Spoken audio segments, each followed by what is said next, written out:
Happy Valentine's Day to everyone. Obviously, the voters are not feeling much love for the governor. Actually, the Democratic Party is not feeling much love for the governor. And I can tell you, our side of the aisle isn't feeling much love for the governor on Valentine's Day.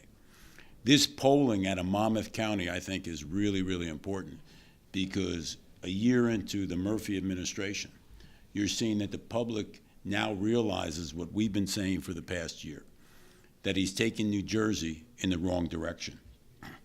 This is when important reforms, changes, good policy needs to be in effect because people are deeply concerned about not only affordability, but also the regulation in the state and whether or not this governor is committed to make the fundamental changes.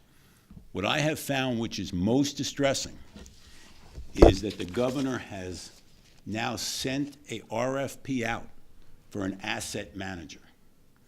And when you read this RFP, it is very clear. This asset manager that the governor wants to hire is going to do two things.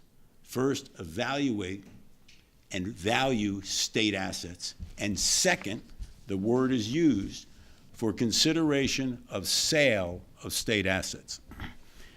This is the governor that raised taxes, $1.4 billion. That was not enough. This is a governor who now is basically telling the state of New Jersey, I want to sell the assets. This is absolutely a horrific plan because it avoids the nightmare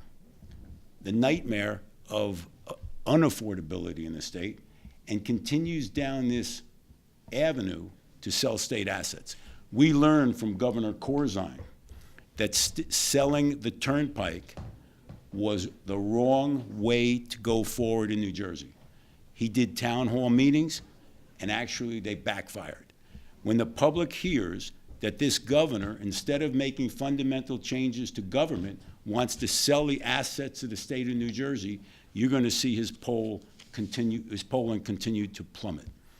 And finally, before I introduce the conference leader and Assemblywoman DeMasso and Assemblywoman Schepisi, let me caution the public on one important issue. This governor has not spoken out about a lawsuit that wants to take away your neighborhood school. I'm going to make this very clear. I believe that this governor and members of the Democratic Party want to employ either regional schools or county schools with the alleged purpose of reducing spending. The consequences of expanding these school districts has the real threat of taking away your neighborhood school. So I'm reaching out to parents across this state and tell them, be very careful of this so-called countywide school district. I believe that based on this lawsuit and the failure of this governor to react to this lawsuit, that the plan is to take away your neighborhood school, regionalize school districts, and you no longer have the opportunity to choose where your child's going to school. It may be an option to go to your neighborhood school, but you won't have the right to do it. I am going to introduce a constitutional amendment that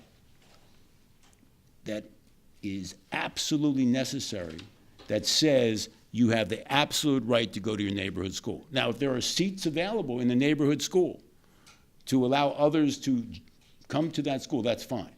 But be very careful when you hear countywide schools.